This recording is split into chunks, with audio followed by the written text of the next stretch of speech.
বা আমি কেইজনমান মুষ্টিমেয় মানুহে তাক কথা বতৰা পাতি পৰিকল্পনা কৰি আগুৱাই নিব নোৱাৰিম। সেই পৰিকল্পনাটো সাকাৰ ৰূপ দিব লাগিলে এটা দীৰ্ঘম্যাদী পৰিকল্পনা লাগিব, যিটো পৰিকল্পনা স্কুলীয়া জীৱন হাইস্কুল শিক্ষান্ত পৰীক্ষা আৰম্ভ কৰাৰ পৰাই আৰম্ভ হ'ব। গৈও সেই ছাত্ৰ ছাত্ৰীগৰাকীৰ দুখ নহয় যে তেওঁ এডিআৰই পৰীক্ষাত ফৰ্ম ফিল আপ কৰি তৃতীয় বা চতুৰ্থ বৰ্গত নকৰল পাবলগীয়া হয়, কাৰণ আমাৰ ৰাজ্যখনত সেই ধৰণৰ পাবলগীয়াকৈ এতিয়াও বহু প্ৰতিষ্ঠান বা এই ধৰণৰ বহুজাতিক ক্ষেত্ৰত যিটো প্ৰতিষ্ঠানৰ দৰকাৰ বা চৰকাৰী খণ্ডত যিমান সংস্থাপন এটা পৰিকল্পনা যুগুত কৰি আগুৱাই নিব লাগিব।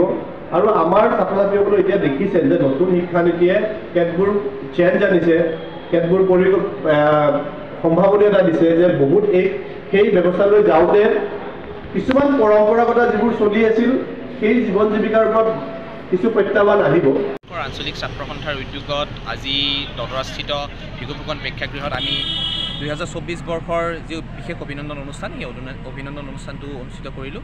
অভিনন্দন অনুষ্ঠানত আমাৰ মাজত উপস্থিত থাকিল সদৌ অসম ছাত্ৰ সন্থাৰ শিক্ষা সম্পাদক দুটুমণি ডাঙৰীয়া, তাৰপিছত আমাৰ মাজত উপস্থিত থাকিল সদৌ অসম ছাত্ৰ সন্থাৰ কাৰ্যালয় সম্পাদক, সদৌ অসম ছাত্ৰ সন্থাৰ সাংগঠনিক সম্পাদক, লগতে আমি নিৰ্দিষ্ট বক্তা হিচাপে আমন্ত্ৰণ কৰি আনিছিলোঁ শুৱালকুছি বুদ্ৰামাধৱ সত্ৰাধিকাৰ মহাবিদ্যালয়ৰ উপাধ্যক্ষ যোগেশ ডেকা ছাৰক। আমি অনুষ্ঠানটো খুব সুন্দৰভাৱে চলাই নিবলৈ চেষ্টা কৰিলোঁ, তাৰ বাবে ৰাইজে আমাক যথেষ্টখিনি সহায় কৰিলে।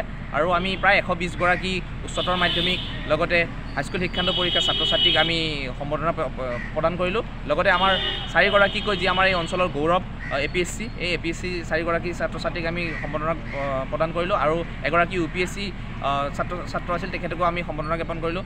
গতিকে আমাৰ অনুষ্ঠানটো খুব সুন্দৰভাৱে চলাই নিবৰ বাবে আমাক যি স্থানীয় ৰাইজে সহায় কৰিছে তাক তেওঁলোকক ধন্যবাদ জ্ঞাপন কৰিলোঁ। আৰু পৰৱৰ্তী সময়ছোৱাত ছাত্ৰ সন্থাক যেন যি ভুল ত্ৰুটি হয়, ছাত্ৰ সন্থাৰ মাজৰ পৰা যি ভুল ত্ৰুটি হ'ল বা ছাত্ৰ সন্থাৰ যাতে ৰাইজে নিজৰ সন্তান বুলি নিজৰ এটা অভিভাৱকত্বৰে আমাৰ অনুষ্ঠানবোৰ খুব সুন্দৰভাৱে চলাই নিয়াত সহায় কৰে। ধন্যবাদ।